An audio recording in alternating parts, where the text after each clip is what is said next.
apresentar de forma bem informal. Bom, agora está gravando. Boa tarde a todos. Vamos começar o terceiro colóquio desse novo ciclo, né, de 2021.2, e com o grande prazer de receber o professor Sérgio Azevedo, que vai mostrar um pouco do trabalho em matéria condensada que vem sendo feito aqui dentro do Departamento de Física da UFPB. E o professor Sérgio é uma referência para nós aqui nessa área. Eu não sabia, mas descobri agora que a sua formação no nível de graduação foi na Bahia, né? Na Universidade Federal da Bahia. Foi na UFBA. Na UFBA. Você é de lá? Sou. Ótimo. E daí veio para a Universidade Federal de Pernambuco, aqui mais próximo, né? Fazer tanto o mestrado quanto o doutorado, né? O mestrado com o professor Celso de Mello, né? De referência, e o doutorado com o professor Fernando Moraes. E o professor Sérgio tem uma contribuição muito importante aqui no nosso programa de pós-graduação, tem um nível de publicação muito bom, com mais de 100 publicações em revistas de grande impacto internacional, mais de 1.300 citações. Então, é realmente um grande prazer e estou ansioso para saber mais sobre o trabalho e quem sabe a gente começar a ver onde é que a gente pode ter interfaces aí na parte de magnetismo também, que a gente está... Eu convidei, Márcio, seu pós-doc para participar, não sei se o Rafael, não sei se ele está... Deixa eu dar uma olhada se ele já entrou. Acho que está aqui, sim. Acho que o Rafael está por aqui, sim. Uhum. Rafael, que é o Rafael Alves. Então, excelente, que bom. Então, eu deixo o espaço todo para você, Sérgio, e agradeço. Vamos aproveitar essa oportunidade para conhecer mais do seu trabalho. Ok. Obrigado, Márcio, pelo convite. Eu vou mostrar aqui, basicamente, alguns trabalhos e falar um pouco da área em geral, porque tem muita gente nova, pessoas de outras áreas, e que os trabalhos que a gente tem desenvolvido aqui. Então, primeiro eu vou apresentar aqui o grupo. Não se assuste, isso aqui foi feito antes da pandemia, portanto, nós não estamos há 1 ano e 8 meses separados. Então, aqui é o grupo aqui da Paraíba. Então, eu vou aqui apontar algumas pessoas que já terminaram. Aqui é o Dejuvan, terminou o doutorado, e Dejuvan é do Ceará, já voltou para o Ceará. Aqui a Juliana é de Minas, a Juliana também já voltou. Aqui são 2 alunos de iniciação que estão sem bolsa. Eu pedi bolsa, mas errei, rapaz, quando fiz o pedido, fui desclassificado. Eu não coloquei o plano de trabalho. Pode um negócio desse? Aqui fez parte do grupo da gente, é o Samuel, atualmente ele está fazendo TCC, que é Marco, que é aluno de doutorado, aqui é o Chiu, que é aluno de doutorado, está terminando, Igor, aluno de doutorado, está terminando, Jardiel está começando, Gessé está no meio, Suzane aqui está terminando também, Márcio e Alain. Então, assim, basicamente são alunos de doutorado. Os alunos de mestrado que eu tenho tenho somente o Jansen, e nessa época ele não era aluno meu, então ele não está aqui nessa foto. Essa aqui é a sala onde eu estou. Então, geralmente, as estruturas que nós estamos trabalhando são as chamadas nanoestruturas, né, que são dessa ordem aqui, entre um ângstrom 10 e 1 nanômetro. Aqui é da ordem do tamanho atômico, então, basicamente essas estruturas que a gente tem trabalhado. Eu vou mostrar um pouco para frente aqui. Então, basicamente, essas nanoestruturas surgiram a partir da descoberta do fulereno. Mas foi a primeira estrutura além do... que já se conhecia antes, né? Que já se conhecia o diamante, já se conhecia o grafite. E depois foi descoberto o fullereno, a partir do fullereno nanotubo, e aí se criou, a partir de, basicamente, 2000, toda essa área que se chama hoje de nanoestruturas. E uma outra estrutura aqui que surgiu a partir do grafite é o grafeno. O grafeno é uma folha de grafite. E até 2004 existia um teorema que dizia que você não conseguia experimentalmente obter estruturas bidimensionais. Elas eram instáveis. E em 2004, o Novoselov e Geiger, eles conseguiram sintetizar isso. E, eu não sei os detalhes técnicos experimentais, talvez o Márcio possa falar isso melhor do que eu, mas a ideia é o seguinte: se você pegar o grafite, ele é ligado aqui, essas camadas são ligadas por uma interação chamada de interação de Van der Waals, que é uma ligação chamada de longo alcance, porque ela sempre existe, vai existir, aqui entre as camadas, mas ela é fraca do ponto de vista que ela vai com 1 sobre R6. Então, essas folhas aqui estão fracamente ligadas uma à outra. Foi o que eles fizeram, de grosso modo. Foram tirando as folhas com a espécie de folha de durex, tirando até chegar uma única folha. Foi assim que eles conseguiram... Hoje já existem muitas outras técnicas, mas na época foi feito desse jeito. E o grafeno já vinha sendo estudado, apesar de que não tinha sido obtido experimentalmente, mas é uma folha que, se você olhar aqui, que é aqui em cima, de hexágonos, aí chamam de grafeno.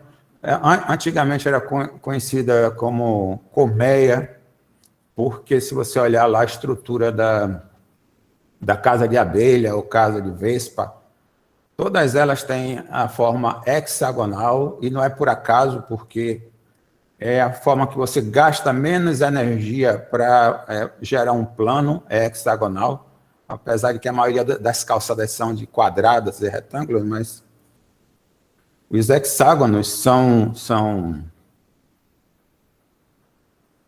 estruturas onde você gasta menos energia para você formar esses planos. Então, elas têm essa configuração aqui, ligações simples e dupla. Isso dá a ele um caráter semimetálico, o fato de ter essa característica aqui. E aí, se você olhar, cada carbono está ligado a 2, né? Então, está ligado a 3, né? Então, é tricoordenado, cada carbono.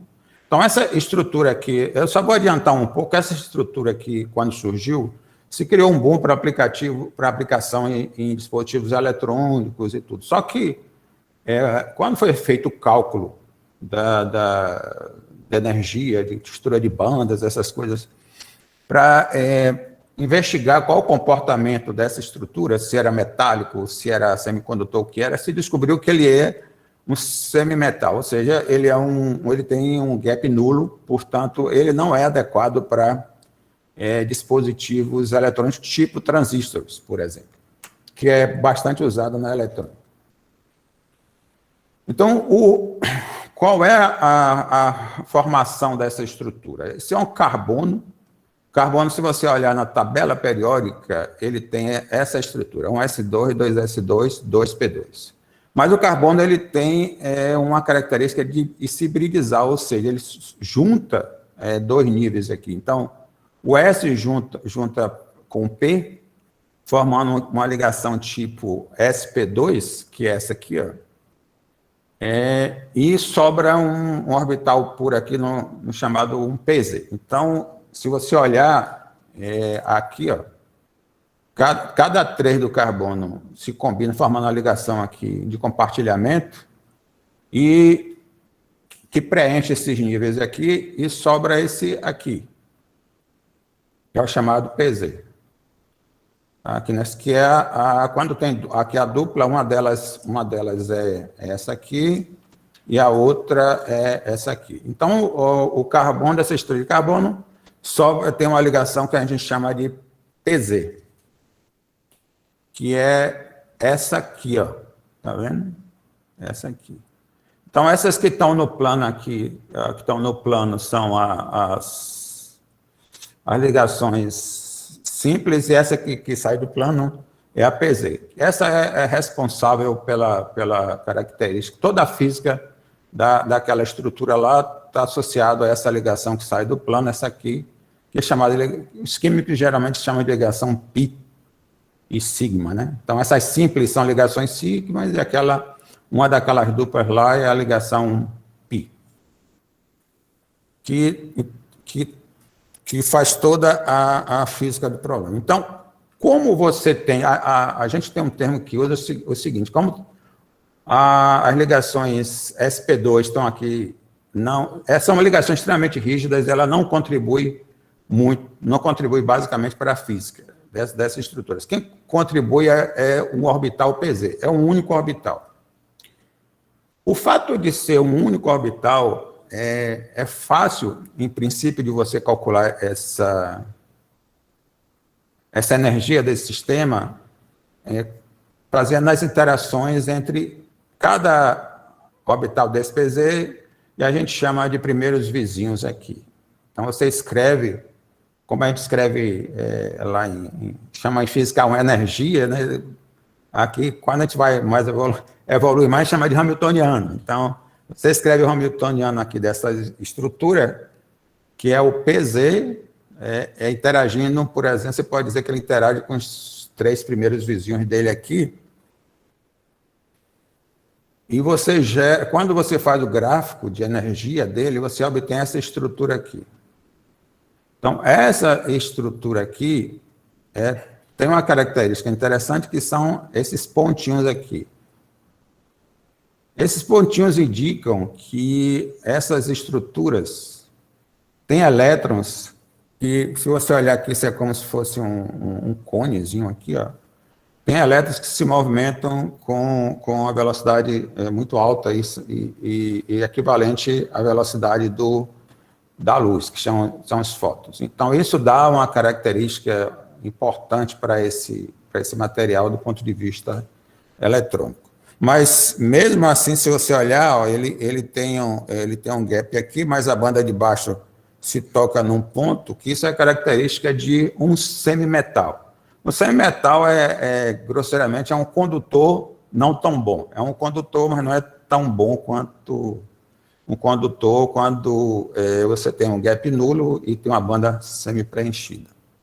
E aqui é a energia em função dos Ks. Então, o grafeno é uma estrutura que, do ponto de vista eletrônico, para fazer dispositivos eletrônicos, tipo o transistor, não é tão bom. Então, uma das maneiras que se tem tentado fazer é arrumar uma forma de aumentar esse gap de energia para que esse grafeno se torne, entre aspas, um bom semicondutor, equivalente ao que se faz com silício. Lá.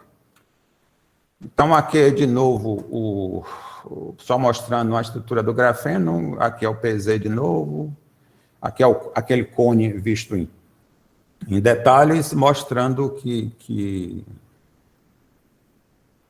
ele tem uma característica semimetálica e ele se comporta, aqui o pessoal de campos usa também, porque ele se comporta satisfazendo a equação de Dirac, nesse caso.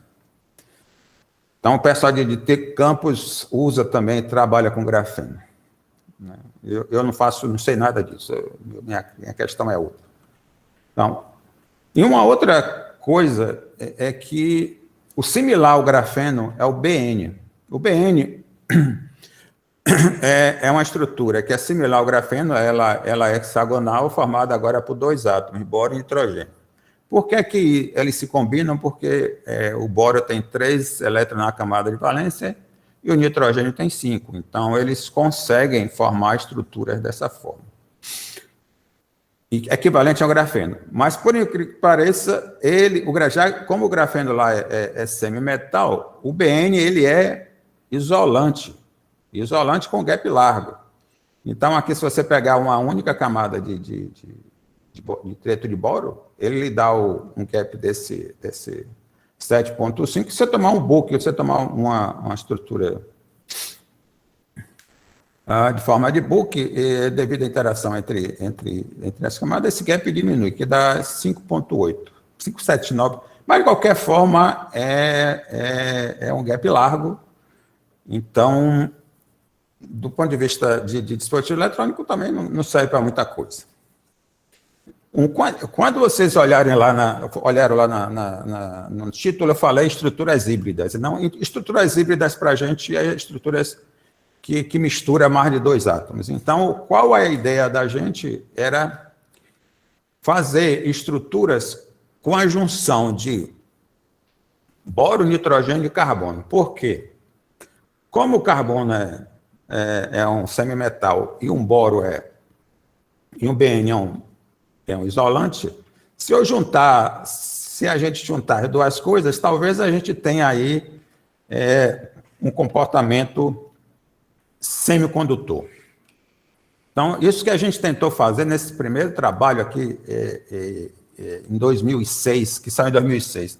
Mas aqui eu preciso dizer que, Márcio, quando você leu aí, eu fiz doutorado com o Fernando Moraes. Então, quando eu fiz doutorado com o Fernando Moraes, eu trabalhei, rapaz, um pouco ainda na teoria de campo, que eu usava um pouco método de teoria de campo para fazer cálculo de indisclinações, similar ao que Knut trabalha hoje.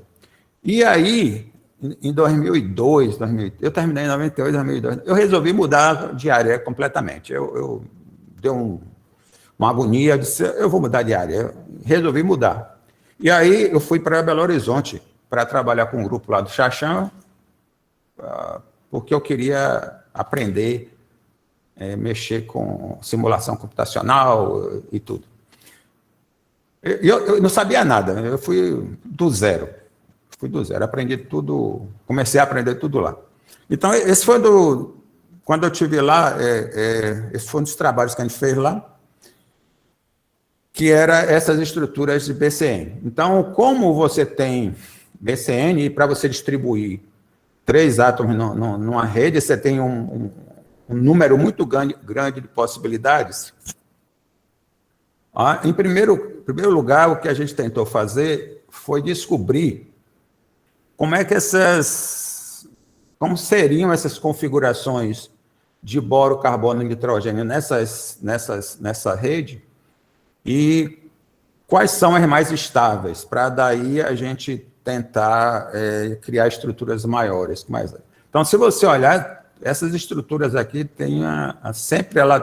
ela é BCN, sempre ela é boro, carbono e nitrogênio. Então, como existem muitas configurações, a gente tentou fazer aqui com a célula de 8 átomos. Se você olhar aqui, se você crescer nas direções x, y aqui, você vai ver que você gera o plano similar àquele lá do grafeno, só que aqui com 3 tipos de átomo, boro, carbono. Por isso que eu estou dizendo que é boro, carbono e nitrogênio, e aqui eu estou variando o número de boro, de nitrogênio e carbono. E aí existem essas possibilidades aí, na época que a gente fez, que são todas essas aqui.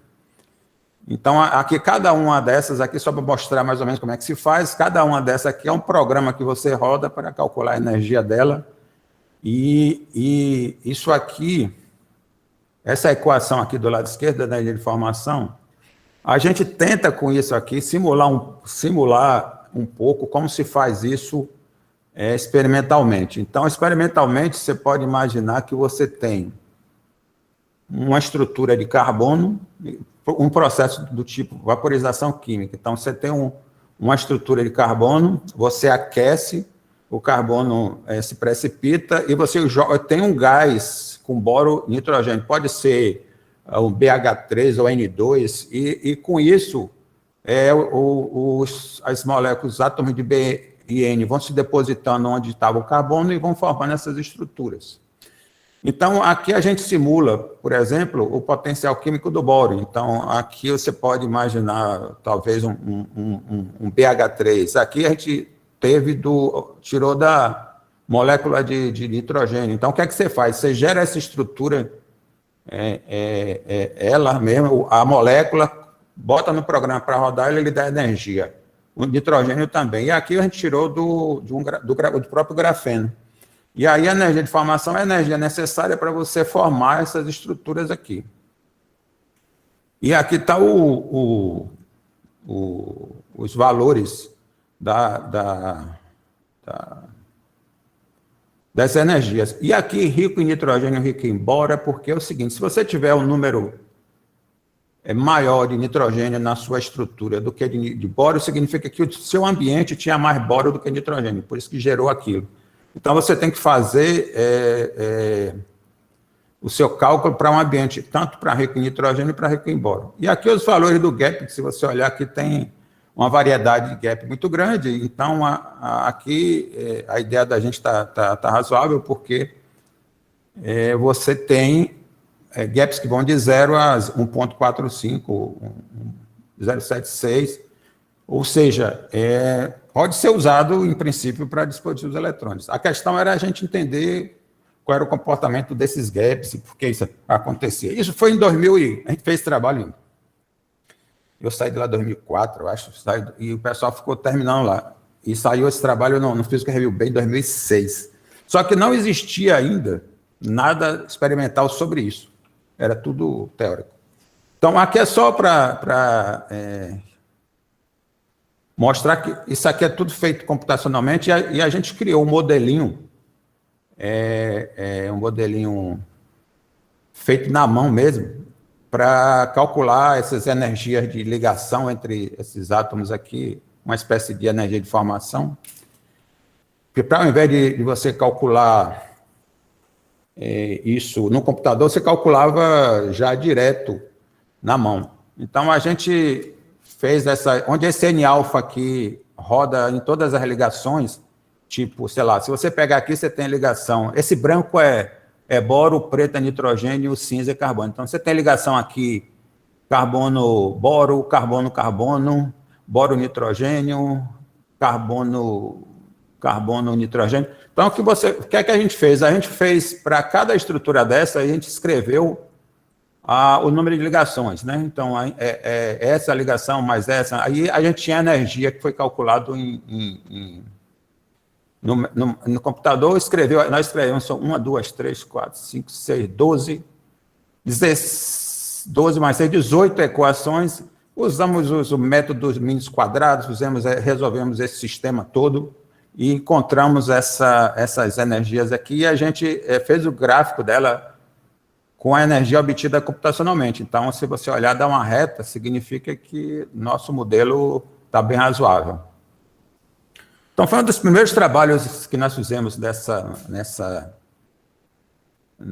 linha aí, não teve muito Ibope, não. Mas, enfim, aí foi o que aconteceu. Em 2010, o Ibope dele aumentou, porque várias outras pessoas tinham feito também alguns trabalhos nessa linha aqui. Mas em 2010 ele cresceu porque saiu a Nanoletters aqui, que um grupo, esse grupo aqui conseguiu obter essas estruturas experimentalmente. Então, se você olhar, aqui um microscópio eletrônico, você pode ver aqui ela de forma nítida. Então, isso aqui é BN, isso aqui é carbono. Então, você agora fortaleceu a gente, porque agora já tem a estrutura obtida experimentalmente. Então, aqui foi outro artigo que saiu. E aqui é um outro, agora novo, se eu não me engano, 2021, do pessoal da Unicamp, que eles obtiveram essas estruturas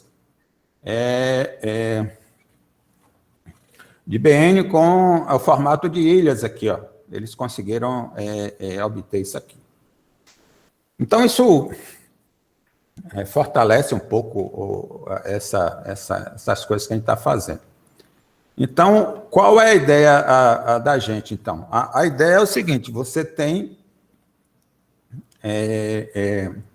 carbono e TBN. Então, essa junção, aí a gente pode ter gaps menores e pode ser, por exemplo, um substituto do silício no futuro.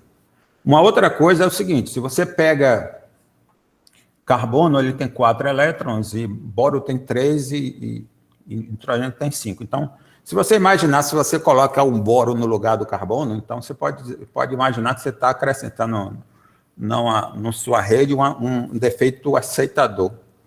E se você coloca um nitrogênio no lugar do carbono, você está colocando um defeito doador. Ou seja, você está criando, grosso modo, em princípio, uma junção PN, que é fundamental para você fazer transistor, né? Porque no transistor você precisa de ter uma junção PN, porque você precisa ter no seu sistema lá um campo elétrico de tal forma que a corrente ela passe ou não passe, né? Seja um sinal que se passe às vezes ou não passe, que é o que se faz, por exemplo, quando você as teclas do computador, né?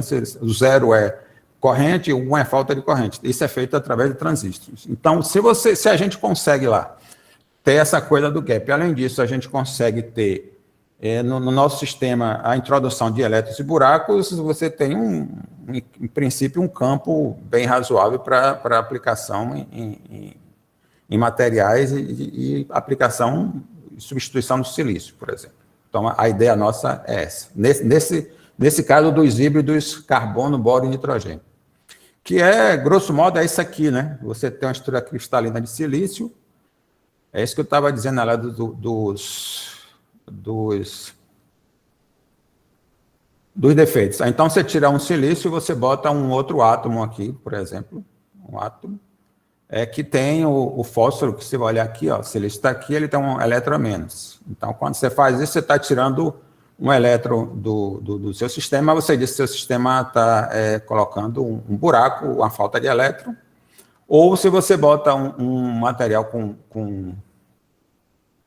um elétron a mais, um elétron a menos, né? Se você coloca com um elétron a menos, você está criando um elétron, e se você coloca um elétron a mais, esse aqui é um elétron a mais, que é o fósforo. O fósforo tem um elétron a mais. Aí você está criando uma condução por elétron, e aqui por buraco. Então, se você tiver no seu sistema um elétron, um buraco, você tem uma junção PN. Você pode ter uma junção PN. Então, isso aí, basicamente, é o que a gente está buscando, estudar através dessas coisas. Então, assim, qual é o método que a gente usa, né, para resolver isso? Se a gente olhar, esse é um sistema de muitos corpos. Então, na física, a gente consegue resolver completamente um sistema, geralmente, o átomo hidrogênio, né, que é um sistema de 2 corpos. É o que a gente consegue fazer, e o oscilador harmônico. Fora disso, é um sistema de muitos corpos, você tem que fazer aproximação, não tem jeito, não tem outra forma de você fazer. Isso aí existe vários métodos que se tem na literatura para fazer isso. O que nós usamos é o que é o baseado na teoria do funcional da densidade. E com essas aproximações, eu vou tentar explicar depois aqui as aproximações GGA, todas as geometrias são relaxadas e uso pseudos potenciais. Isso é tudo técnico aqui, não sei se vale a pena falar muito sobre isso. Então, basicamente, a metodologia que você tem, que a gente chama de primeiros princípios, que é essa aqui, ó, primeiros princípios. Por que é de primeiros princípios? Porque, em princípio, você está escrevendo todas as interações que tem no seu sistema. Então, você pode dizer que aqui é energia cinética dos elétrons, energia cinética dos núcleos, interação núcleo-núcleo, interação núcleo-elétron, interação elétron-elétron. Tudo que você podia ter lá de de interação você tem. Só que você não consegue resolver isso aqui dessa forma. Então essa aqui você tem a energia cinética dos elétrons, do núcleo, elétron, potencial elétron, elétron-núcleo e núcleo-núcleo. Você não consegue resolver. Então, uma aproximação que a gente faz é que, como o núcleo é mais pesado do que o elétron, e como eles têm aqui, eles estão interagindo entre eles, né? E o que é que acontece? É que a velocidade do elétron é muito maior do que a velocidade do núcleo. Portanto, você pode dizer que a energia cinética do núcleo é desprezível quando você compara com a energia cinética do elétron. Então, você pode eliminar aqui a energia cinética do núcleo, que é a que a gente faz aqui. Uma outra questão aqui que surge é, se a energia cinética do elétron, do núcleo, é muito menor do que do elétron, você pode aproximar para ele estar praticamente parado. Se ele está praticamente parado, você consegue calcular a energia potencial dele. Então, o que é que a gente faz? Calcula a energia do núcleo já separado e no fim, soma. Que o grande problema é você calcular as interações que envolvem o elétron, porque o elétron não é energia cinética, né? Porque a energia cinética, em princípio, é fácil resolver. Mas a energia cinética do elétron com núcleo e elétron. Porque o elétron, além de ter o spin, portanto, você tem que levar em consideração no seu hamiltoniano que 2 elétrons não podem ter spins paralelos, né? Tem que ser antiparalelos. Ele tem movimento, né? O elétron tem movimento todo do núcleo. Então, tudo isso você tem que escrever no seu sistema. É o que chama de interação de exchange e correlação. Então, no seu sistema também tem que ter isso. E aí, você faz isso também. No caso do DFT, o DFT, grosseiramente, se eu tentar explicar, o DFT é o seguinte: quando você resolve a equação de Schrödinger para um sistema de muitos corpos, seria... o que é que você faz? Você acha é uma equação onde você acha a função de onda, aí você volta com aquela função de onda para o seu hamiltoniano e acha a energia. Então, você teria que fazer isso para N partículas, né? O número de equações seria muito grande. Com o DFT, que é a teoria da funcional densidade, o que é que você faz? Você acha uma densidade para esse sistema, você supõe que sua nuvem eletrônica forma uma densidade, e a partir dessa densidade, o que é que você faz? Você acha a energia, ou seja, é uma única função. Então, você vai achar as autofunções, ao invés de você voltar para o seu H, não, agora você escreve a densidade como a soma dessas autofunções ao quadrado. E feito isso, você acha a energia direto dessa densidade. Então, seu número de cálculo diminui, e seu custo computacional diminui bastante. Então, essa é a grande vantagem do DFT, e ela, para sistemas quânticos, os resultados são muito bons. Ela tem um problema para subestima o gap. Isso é para o cálculo eletrônico da estrutura. Outro cálculo que a gente tem feito é o cálculo de propriedades óticas. Então, propriedades óticas aqui isso aqui eu só estou fazendo um resumo, mas a ideia é você escrever a interação entre o potencial vetor e o elétron, e você, a partir disso, você tem todo um desenvolvimento, e você acha, através dessas grandezas, as transições da banda de valência para a banda de condução. Então, a gente está fazendo aqui a transição interbanda. E, além disso, essa função aqui, ela vale para transições diretas, ou seja, onde tem o mesmo K. As coisas que, quando a gente fazer isso,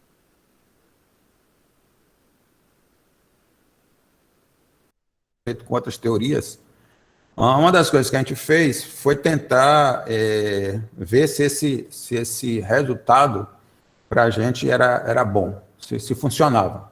Então, foi a primeira coisa que a gente fez para propriedades óticas. Então, pega algo conhecido, geralmente você faz isso, pega algo conhecido e vê se o seu resultado bate. Então, a gente na época surgiu um trabalho na literatura que pegava estruturas de BN com buracos aqui, e ele calculou aqui as propriedades óticas, a absorvância ótica aqui, ó, experimental, e essa de baixo é a teórica. E aí, se você olhar, tem esse zero aqui experimental que não tem no zero teórico. Então, esse trabalho aqui, na época, eles argumentaram que isso podia ser feito, efeito de superfície, que tinha na parte experimental e na parte teórica você não tem. Então, a primeira coisa que a gente fez foi simular esse resultado aqui, a gente calculou aqui. Então, esse vermelho é o BN e esse VN é a vacância de nitrogênio, porque, na verdade, essa estrutura aqui falta um nitrogênio. Então, quando a gente fez aqui, a gente achou esse pico aqui. Esse pico, na verdade, é esse pico aqui, ó. Então, esse resultado da gente está bom. O que vocês estão vendo aqui é um problema de escala, né, de um para outro, mas significa o seguinte, pelo menos para a BN, essas propriedades óticas calculadas computacionalmente via DFT funcionam. E o dele aqui não funcionou porque o cálculo teórico dele aqui que precisa ser corrigido, mas o DFT descreve bem isso. Então, a gente ficou tranquilo que os resultados estavam bem razoáveis. Aqui foi um outro cálculo para propriedades óticas também, para essas estruturas híbridas, que por acaso era o que a gente estava já com a ideia de fazer, e encontrou esse trabalho aqui de 2016, que esse grupo já fazia algo similar. Então, aqui também.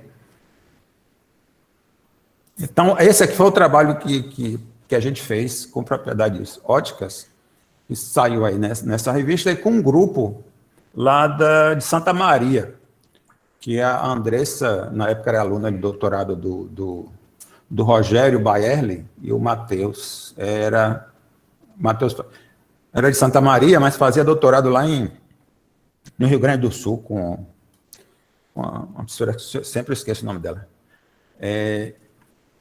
E ela veio passar aqui um mês, e aí eu estava com esses resultados aqui, e aí eu passei para ela, para a gente estudar isso. Então, a primeira coisa que a gente fez aqui, baseado já... A gente não conhecia aquele trabalho lá das ilhas, não, mas a gente já fez com ilha aqui, baseado no primeiro trabalho de 2010, porque tinha umas ilhas lá. Então, a gente fez... A ideia aqui é o seguinte, você tem BN com ilhas de carbono e carbono com ilha de BN. Você tem dois tipos de ilhas, e a gente queria ver qual dessas estruturas era mais estáveis e como essas ilhas e o formato delas, se você olhar, tem ilhas de outro formato aqui, influenciavam nas propriedades ópticas e nas propriedades eletrônicas desse material, para a gente tentar entender como é que acontecia o comportamento dessas ilhas aqui. Então, a gente fez isso, e aqui está os cálculos. Eu vou adiantar que eu tenho 15 minutos, né? O cálculo da energia de formação, mostrando que as estruturas mais estáveis são as que apresentam essa estrutura, esse formato aqui, redondinho. Então, aqui é o espectro, né, que a gente tem interesse de luz visível, porque se ela tem uma absorção na região do visível, você pode ter a esperança de que isso possa ser usado também para células fotovoltaicas, né? Porque as células fotovoltaicas é usado o silício. Então, esse aqui está o gráfico, e aqui está o resultado para a absorção óptica. Então, se você olhar, a depender da ilha, o espectro muda aqui. Então, você tem aqui na região, pode ter a absorção na região do visível.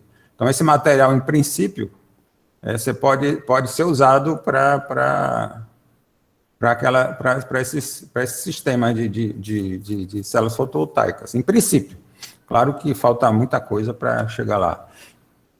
Isso depende da ilha. Essas ilhas são as ilhas, essa aqui, ó, C6, essas daqui. Então, esses resultados. Quando você muda as ilhas lá para outro tipo de ilha, que é essa ilha de BN no carbono, ela não é tão boa. Então, os verdes aqui está a distribuição de carga nesse sistema. Então, se você quiser eventualmente usar querer usar para silício, é melhor usar as ilhas de BN com carbono dentro. Essas daqui não são tão boas. Uma outra coisa que a gente fez também foi, já que estou falando de híbrido, aqui é fluo em BN. Então, essas estruturas com fluos, teve um trabalho experimental que surgiu, que elas induziam magnetização nesses sistemas, né? Além disso, ela pode também mudar as propriedades eletrônicas do BN. O fluo, por quê? Porque o fluo tem um elétron na última camada, ele é equivalente ao hidrogênio. Só que o fluo, no total, tem 9 elétrons, então, mais o hidrogênio só tem 1. Então, isso aqui tinha sido feito um trabalho que foi obtido experimentalmente esses BNs com hidrogênio. Aí a gente disse, bom, se já obteve com hidrogênio, é possível que tenha sido obtido com fluo. E aí a gente fez isso com BN e colocou alguns defeitos, tipo, no lugar do boro aqui, que é o vermelho, nitrogênio, que é esse aqui, carbono, enfim, a gente fez aí vários cálculos, porque esses defeitos introduzem estados na região do gap, que também ajudam as propriedades eletrônicas do sistema. Então, esse foi o trabalho da tese do Desjivin, que ele defendeu esse ano. Aqui é, de novo, a primeira coisa que a gente faz sempre é cálculo das energias para saber quais são as estruturas mais estáveis. E aqui a gente teve que simular mais coisas, porque entrava fluo, né? Você tem que buscar mais sistemas que tenha isso. E aqui é o seguinte, como a gente faz cálculo somente a temperatura nula, todos esses cálculos feitos até aí foram a temperatura nula. Então, uma pergunta que sempre, Márcio, os experimentais fazem é o seguinte, e a dinâmica desse sistema, né? O que é que acontece se você estiver em temperatura diferente de zero? Então, uma das formas que a gente... Antes disso, deixa eu mostrar uma coisa.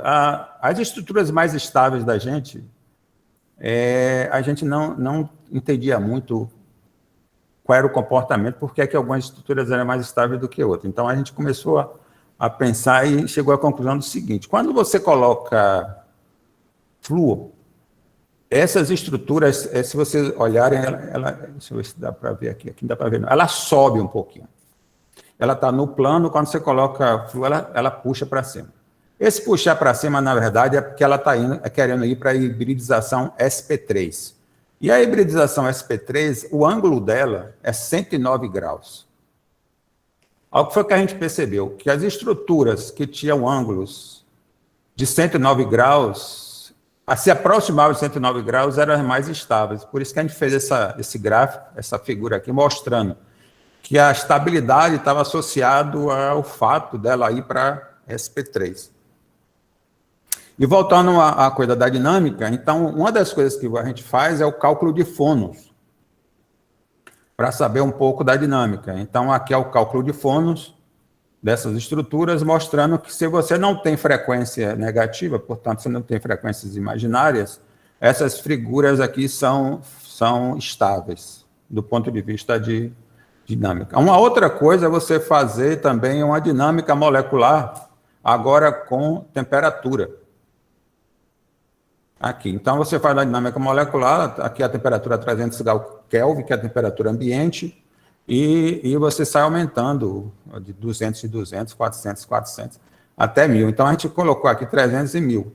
E no cálculo da gente teórico, a gente mostrava que o fluo, ele liga ao boro e nitrogênio, mas ele prefere ficar ligado ao boro. Então, a estabilidade maior dele é com boro e menor com nitrogênio. Então, a gente espera que quando você aqueça ele, né, com uma certa temperatura, ele se descolhe primeiro do nitrogênio e depois do boro, que é o filme que eu vou mostrar lá para o fim. Então, aqui é toda o comportamento óptico de todas aquelas estruturas que nós fizemos. Então, aqui de cada estrutura daquela e aqui o comportamento de cada átomo. Então, aqui a gente tem um universo com todas aquelas informações. E aqui é a constante elétrica daqueles materiais. Então, tudo isso é feito com simulação computacional. Tudo isso é feito aqui todas essas estruturas, se eu não me engano, foram calculadas aqui em João Pessoa. Aqui é só para mostrar como a gente calcula o gap similarmente ao que o pessoal experimental calcula, que é o chamado, essa aqui é a formada, o método de Talk-Plot. Então, os experimentais obtêm esse termo aqui, faz os gráficos com energia, e a partir dele tem isso. Esses gaps aqui de 4,31, que eles são similares, a gente fez esse cálculo, eles são similares aos gaps obtidos por bandas e tudo. A gente tem tentado fazer isso com o pessoal de engenharia, de um cálculo do trabalho da Suzane, comparar esses gaps aqui, teórico, com os gaps experimentais, e ver se esse resultado da gente é razoável. E aqui a gente fez, talvez aqui interesse um pouco aos experimentados aqui, que a gente fez aqui polarização de spin, mostrando que essas estruturas têm spin líquido, ou seja, em princípio ela pode ter magnetização, mas aqui não tem nenhum termo de interação entre spins, somente carga up menos carga down. E aqui mostrando aqui a densidade de estado para spin up e spin down, mostrando o porquê tem spin e aonde a localização, como eles estão na rede. Esse trabalho aqui saiu agora em 2021, que está aqui no Física E. Quem quiser dar uma olhada lá, está aqui. E, para terminar aqui, eu tenho que agradecer aqui. Eu falto mostrar o filme. Deixa eu mostrar o filme aqui, antes de agradecer lá. Deixa eu ver se vocês estão vendo. Vocês estão vendo o filme aí? Está vendo aí, Márcio? Falando para ver, sim. Esse filme aí é a temperatura de 1000 graus. Então, se você vai olhar, você vai aqui, observe aqui, ó, que o primeiro átomo que se soltou foi do nitrogênio, que vai de acordo com o resultado nosso, né? Que ele prefere ficar com boro. Se ele prefere ficar com boro, ele vai logo se soltar do nitrogênio. Isso é 1000 graus, Kelvin. Com 300 não acontece nada. 300 ele fica estável, não se deteriora. Com 1000 graus ele se deteriora.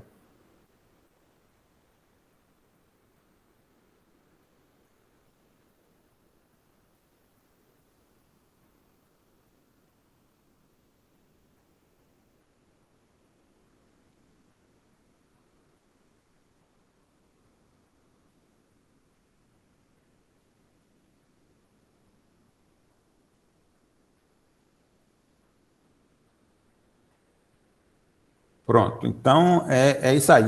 Como a gente faz a temperatura nula, a gente procura também fazer algo com temperatura diferente de zero para ter uma ideia da dinâmica desse sistema, né? Porque os experimentos na natureza, temperatura nula, não dá.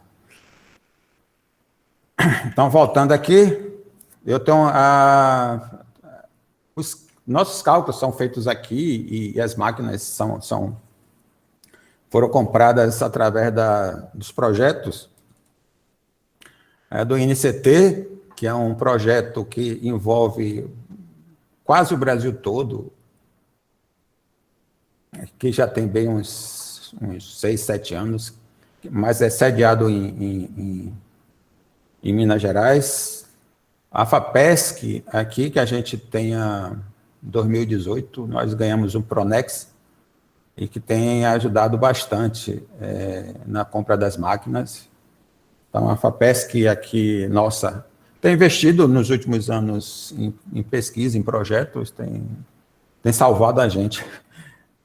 A CAPES, né, que é que paga as bolsas de todo mundo. Ao CNPq, que apesar da crise atual, mas tem sido a mola propulsora de pesquisa no Brasil todo, aí fizeram 70 anos no CNPq. E o FPB que paga nosso salário, não dá as condições de trabalho e tudo, temos que agradecer. E aqui, dizer a vocês que nunca desista, eu acho que sempre existe uma luz lá no fim do túnel para a gente continuar lutando. Eu acho que não devemos desistir da luta. É isso. Muito obrigado, professor Sérgio. Antes que eu me esqueça, deixa eu pedir uma salva de palmas, então, se puder abrir o microfone da forma mais calorosa possível dentro desse período pandêmico, vamos agradecer.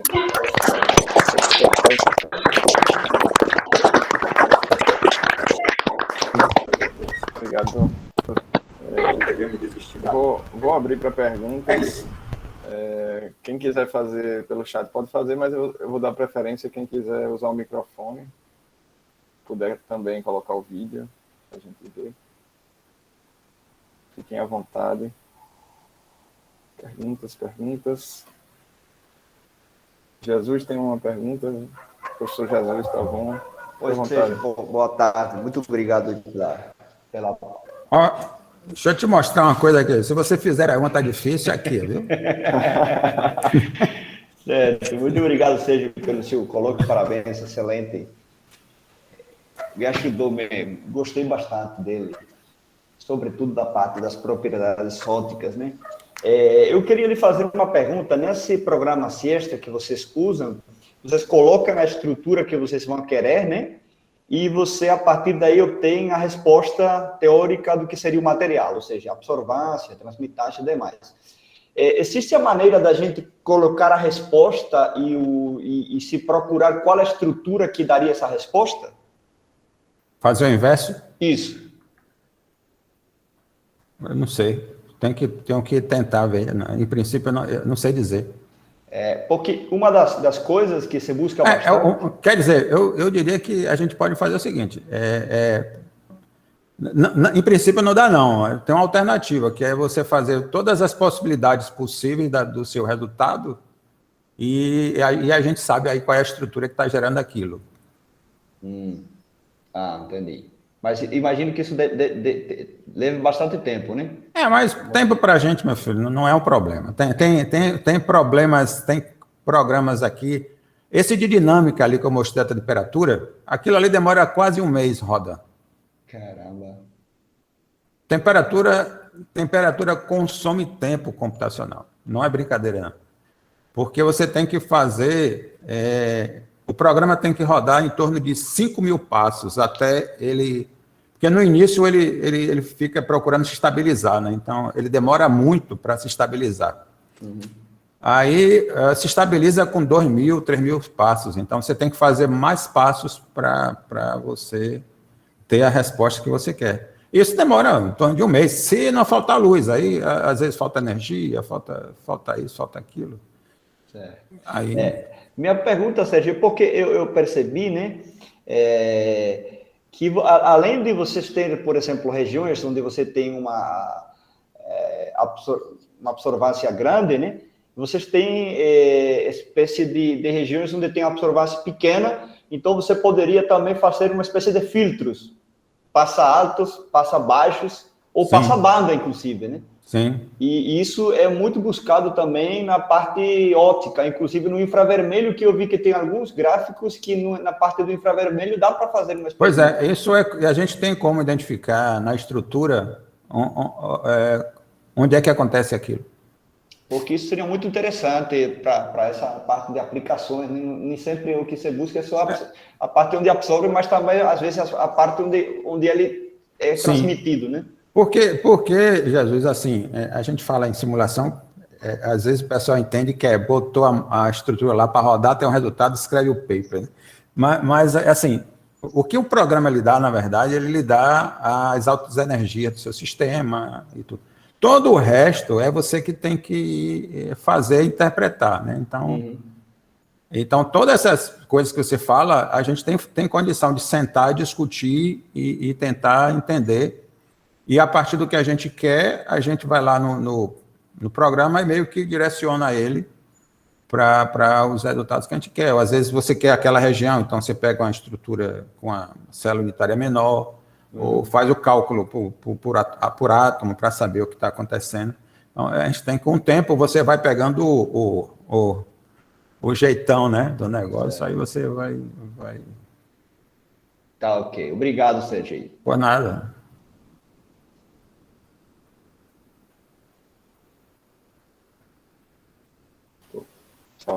Mais perguntas, pessoal? Mais perguntas? Eu tenho uma pergunta, de certa forma, relacionada com a de Jesus. Bom, uma delas se você, além de trabalhar com esses sistemas bidimensionais, vocês também têm interesse em outros sistemas com um número atômico maior, digamos, metais de transição. Sim. A gente, Márcio, eu não mostrei aqui, mas a gente fez um trabalho com o pessoal da engenharia com óxido de níquel. Excelente. Óxido de níquel. Que eles fizeram as medidas de XMR, várias medidas, e a gente fez os cálculos do DFT, para óxido de níquel. Então, assim, é uma coisa que eu tenho um interesse. Que a gente começa a trabalhar com essas coisas, e como eu te disse, o número de pessoas de matéria condensada aqui na Paraíba é pequeno. Então, você não tem basicamente com quem interagir muito, né? Você fica meio restrito àquilo. E aí, com o tempo que eu fui conhecendo, aí conheci o pessoal da engenharia, aí a gente já trabalhando com outras coisas, tem o pessoal lá de Natal que eu sempre tento fazer alguma coisa. E com a vinda de vocês para cá, eu me animou um pouquinho, porque eu disse, bom, agora vão chegar os experimentais aí eu acho que vai ter coisa que a gente pode fazer, pensar em discutir. Então, porque eu era sozinho, né, cara? Sim, sozinho. Imagina a solidão. Daí, uma pergunta relacionada em relação à parte espectroscópica, né? Uhum. Você pode obter dados no visível, né? Então, Uhum. você está sondando aí, quando você faz uma transmitância, uma absorvância, direto ali as bandas de valência, né, do seu material. Mas você também tem a possibilidade de simular o que seria um espectro, por exemplo, de absorção de raio-x ou de ultravioleta. Uhum. Eu sei que tem alguns softwares que têm embarcado, acho que tem o FDMNS, que você inclui toda a parte de interação radiação-matéria para calcular, por exemplo, um espectro de Channes, né, que é a parte de absorção de raio-x próximo do salto de absorção. Né? Eu queria saber se vocês têm alguma experiência nisso, ou se, em princípio, daria para fazer esse tipo de análise. Eu acho que, em princípio, daria para fazer aqui no CIEST. Agora, recentemente, eu fiz um trabalho com um aluno meu aqui, o Gessé, e a gente fez as propriedades óticas de uma... Antes disso, eu confesso a você que eu entrei nesse negócio de propriedade ótica de usado. Eu não sou de ótica, mas, assim, com o tempo você vai buscando novos horizontes e tudo. Então, eu ainda estou aprendendo. E aí, um dos árbitros perguntaram disseram o seguinte, olha, propriedades óticas com DFT está ok, mas tem alguns problemas e tem vários outros métodos que você pode usar e tudo. Aí eu fui buscar na literatura e descobri que DFT não descreve bem interação de Exciton. É elétron-buraco. Ele descreve bem, mas elétron-buraco é um problema, ele não descreve bem. E aí tem outro, e aí tem outros sistemas que descrevem bem isso. Mas do que você está perguntando é possível, sim. Agora a gente tem esse problema, né? Tem um erro associado a essa interação de elétron-buraco que ele não descreve muito bem. Mas é possível, dentro desse erro, é possível. Porque depende muito da energia, geralmente é mais usado para energias mais altas. Então, elétrons de caroço mesmo. Uhum. Tração 1S. Beleza. Deixa eu ver se tem mais perguntas. Mais perguntas do pessoal.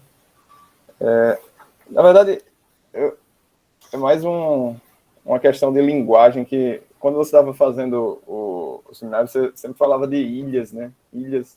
Tá. Aí, não, é só porque a ilha, na verdade, faz parte da estrutura hexagonal, né? Da estrutura de... Não, a ilha que eu quero dizer é o seguinte... Não é uma ilha por cima, né? Não é Não. Não é absorvida, né? Eu entendi vendo, mas eu só fiquei achando que podia gerar alguma confusão, pensando mais nos estudantes. Não, ele é esse aqui, ó. Por exemplo, você tem uma rede toda de BN e você tem esses poucos átomos você tem a sua matriz é carbono e aqui você tem a substituição de alguns átomos de carbono de BN. Então, eu falo ilha nesse sentido, né? Ela está aqui meio isolada ali no mar de carbono. Sim. E aí eu fiquei, relacionado com isso, eu fiquei na dúvida. Essa situação em que você tem essa ilha formada, ela é mais estável do que se fosse dispersa na estrutura, no caso.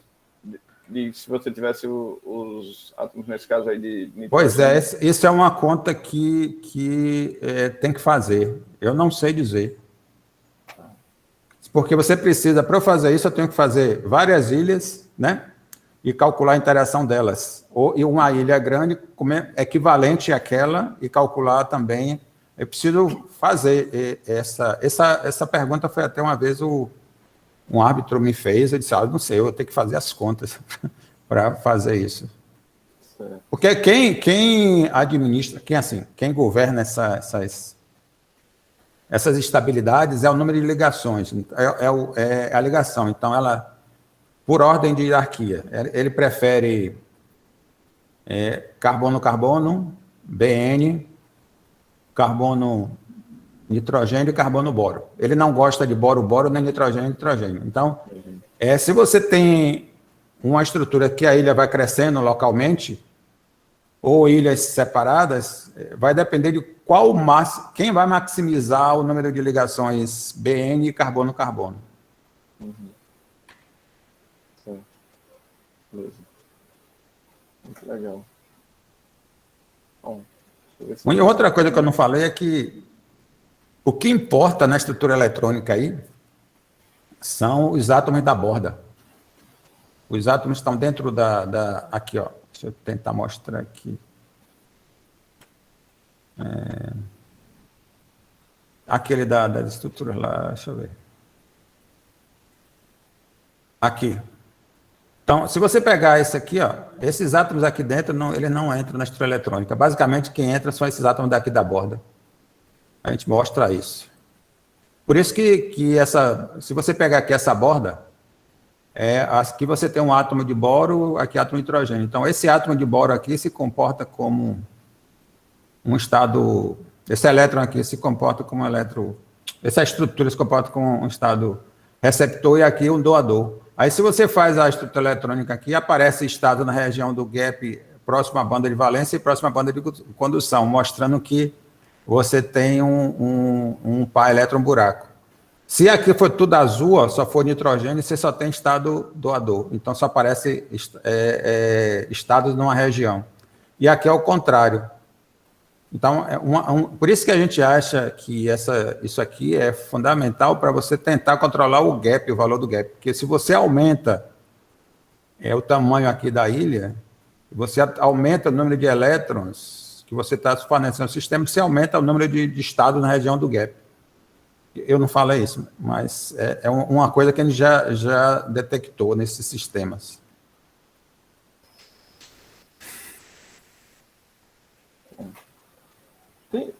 Sérgio, tem um trabalho recente que ficou muito conhecido, né, da parte de twistitrônica, né?